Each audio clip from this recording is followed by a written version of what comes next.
नमस्कार। आज की कहानी एक 7 साल के बच्चे की जिसका नाम था प्रद्युम्न ठाकुर। ये 7 साल का बच्चा बड़ा ही शैतान था, बहुत चंचल था, खेलने में, कूदने में बहुत मन लगता था इसका। और ऐसा नहीं था कि पढ़ाई में भी खराब था, पढ़ाई में भी वैसे ही था जैसा खेलने-कूदने में था। इस बच्चे का एक दिन मर्डर हो जाता है और मर्डर के ठीक बाद जो कातिल है वो भी वहीं रहता है।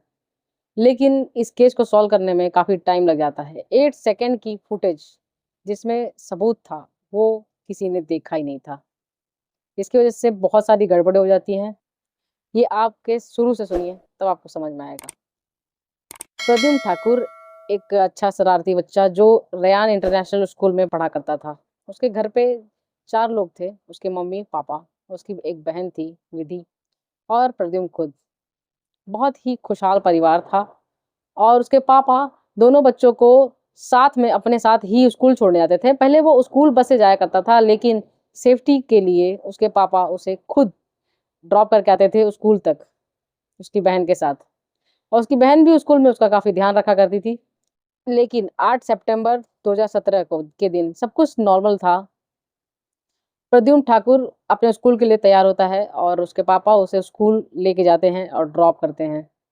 जैसे ही ड्रॉप करके वापस आते हैं घर तक, उनकी वाइफ़ के मोबाइल पे एक फ़ोन आता है और वो फ़ोन स्कूल का ही रहता है। उस फ़ोन कॉल में जो सामने वाला पर्सन है वो कहता है कि जूनियर डिपार्टमेंट के सुपरवाइज़र को जल्दी से फ़ोन लगाइए, आपसे बहुत ज़्यादा अर्जेंट बात करनी है। अब उसके पापा फ़ोन लगाना शुरू करते हैं, पहला फ़ोन लगता नहीं, दूसरे फ़ोन में आवाज़ ठीक से नहीं आती है, फिर तीसरे फ़ोन में उन्हें बोला जाता है कि उनका बेटा बहुत ही गंभीर हालत में है और पास ही के हॉस्पिटल में उसे शिफ्ट किया गया है, बहादुरपुर के। वहाँ पे पहुँच जाइए और जैसे ही वो वहाँ से पहुँचने की कोशिश करने लगते हैं, उस हॉस्पिटल में जगह ना होने के कारण उसे दूसरे हॉस्पिटल में भेजा जाता है। वहाँ पे उसके माँ-बाप पहुँचने से पहले ही बच्चा मर जाता है, क्योंकि बच्चे के साथ कुछ और ही हुआ था। बच्चे की गर्दन पे 2 निशान थे चाकू के, उसके वजह से बच्चे की मौत हो जाती है। अब ये केस पुलिस वालों तक जाता है और इतने बड़े इंटरनेशनल स्कूल का केस था, तो इसके लिए मीडिया में और बाकी सोशल मीडिया में इस खबर को बहुत ज़्यादा दिखाया जाने लगता है, क्योंकि एक छोटे से बच्चे का कत्ल हो गया था।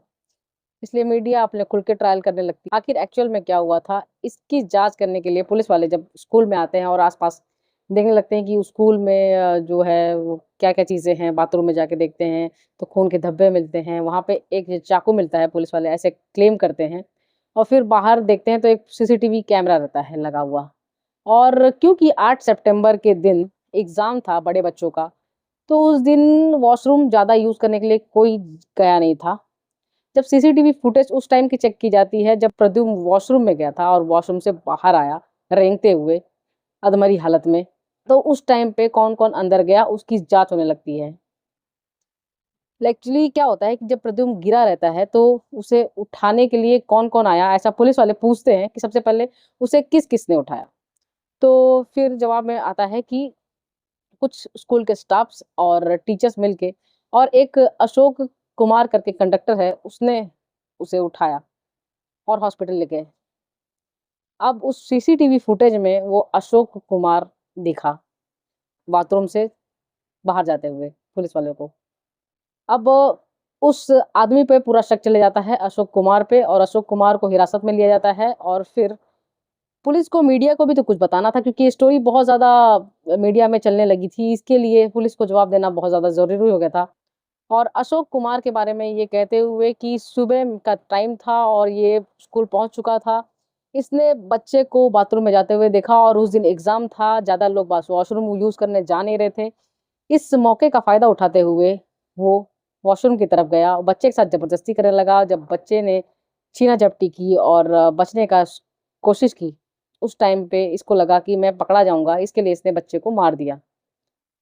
ये स्टोरी थी पुलिस की दी हुई मीडिया को। इसके बाद 75 डेज़ तक अशोक कुमार जेल में था। उसने ये कबूल भी कर लिया था कि उसी ने मारा है। लेकिन जो प्रद्युम्न की माँ है, वो ये मानने को तैयार नहीं थी कि अशोक कुमार ने उसका खून किया है उसके बच्चे का। वो कह रही थी कि जो ज़रूर स्कूल वाले कुछ न कुछ छुपा रहे हैं, किसी न किसी को बचाने की कोशिश कर रहे हैं। अब वो किसे बचाने की कोशिश कर रहे थे तो ये तो कंफर्म नहीं था, लेकिन एक हरिपाल सिंह करके एक माली स्कूल में काम किया करता था।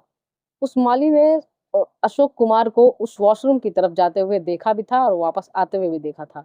लेकिन अशोक कुमार वॉशरूम में गया नहीं था। वो उसके हिसाब से, हरपाल सिंह के हिसाब से, वो वॉशरूम में गया नहीं था। एक्चुअली वहाँ पे वो एक वॉश बेसिन है बाहर, और वाटर भरने की जगह, पानी भरने की जगह थी। वो वहाँ पे हाथ पैर धो के वहां से वापस आ गया था, वो वॉशरूम के अंदर गया ही नहीं, ऐसा कहना था हरपाल सिंह का। फिर ये केस सीबीआई को दिया जाता है। सीबीआई अपनी जांच फिर से शुरू करती है, और जो फुटेज देखा गया था, एक्चुअल में उस फुटेज को ठीक से नहीं देखा गया था। इसके वजह से अशोक कुमार गिरफ्तार किया गया था। उसके खिलाफ बाकी कुछ और सबूत थे नहीं, सिर्फ उसकी शर्ट पे एक निशान था खून का। लेकिन ये निशान कब लगा, ये तो पुलिस को भी कंफर्म नहीं था ना। अब जो हरपाल सिंह है, उसने कहा था कि उसने अशोक के शर्ट पे कोई ऐसा निशान नहीं देखा था जब उसने वॉशरूम वॉशरूम से आते हुए देखा था। तो लेकिन अशोक जो है वो वहां तक भी मौजूद था जहां जब वो बच्चा बाथरूम से बाहर निकला था। उस टाइम पे शायद उसके शर्ट पे वो खून लगा हो, उसे हॉस्पिटल लेके जाते हुए, ऐसा हो सकता था। अब पुलिस वाले जब वापस से वो फुटेज देखने लगते हैं तो उन्हें एक, क्या होता है कि उस फुटेज में बाकी जितने भी लोग थे उतने सारे सारे बच्चे थे, 9, और यही एक था जो बड़ा था। इसके लिए इसके ऊपर शक हुआ और इसे गिरफ्तार किया गया। बाकी जो बच्चे गए थे वॉशरूम में, उनकी जांच ही नहीं हुई थी। तो अब बच्चे लोग का फुटेज भी देखा जाने लगता है। तो 8 सेकंड की एक फुटेज दिखती है पुलिस वालों को, जिसमें एक बच्चा, जैसे ही प्रद्युम्न के बाहर आने से पहले उस बच्चे ने बाहर आया था, और उस 8 सेकंड की क्लिप में देखा कि कुछ बच्चे ने अपने पेट में एक चाकू जैसी शेप का कुछ लिया है और लेके भाग रहा है।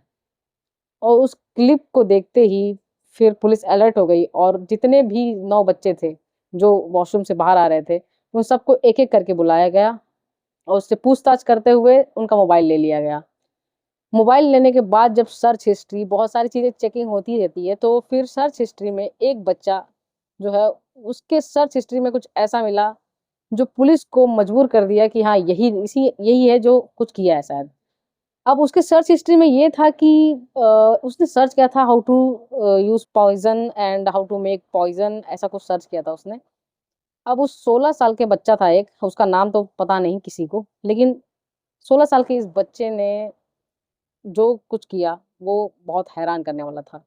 अब इस बच्चे से पूछताछ की जाने लगती है कि ऐसा आखिर क्या रीज़न था कि इसने ऐसा किया, मर्डर किया। अब पुलिस वाले लोग के मुँह से ये डायरेक्ट सुन के कि मैंने एक मर्डर किया है, वो तो परेशानी, मतलब डर ही जाएगा ना।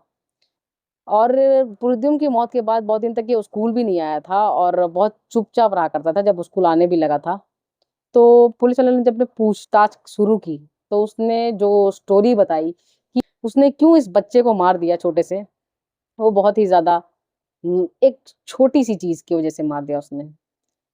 बात ये था कि उसके माँ-बाप बहुत ही सीरियस थे, उसके पढ़ाई को लेकर और एग्ज़ाम को लेकर, और हर बार ये कुछ न कुछ बहाने बना के एग्ज़ाम देने से बचने की कोशिश किया करता था। कभी बीमारी का बहाना, कभी कुछ और बहाने से एग्ज़ाम नहीं देना चाहता था। लेकिन इसके माँ-बाप इसे हर बार मारा करते थे, अगर कुछ भी ऐसे गड़बड़ हो जाती थी तो एग्ज़ाम में बहुत मार्क्स कम आने, ऐसा कुछ। तो इतना डरता था ये अपने माँ-बाप से कि अब इसने सोचा कि कुछ ऐसा कर देता हूँ कि एग्ज़ाम ही ना हो। तो अपने दोस्तों से ये हव्वे-हव्वे में उड़ा के कह देता है कि एग्ज़ाम होगा ही नहीं, तो फिर एग्ज़ाम के रिज़ल्ट की टेंशन ही नहीं होगी। तो उसके दोस्तों ने कहा कि ऐसा क्या करने वाला है तू कि एग्ज़ाम ही नहीं होगा? अब उसके दिमाग में क्या खिचड़ी पक रही है, ये तो किसी को पता ही नहीं था। अब उसने एक प्लान बनाया, प्लान के हिसाब से वो, अगर स्कूल में किसी का मर्डर हो जाए, तो स्कूल बहुत दिनों तक बंद रहेगा और एग्ज़ाम नहीं होंगे, ऐसा उसका कहना था।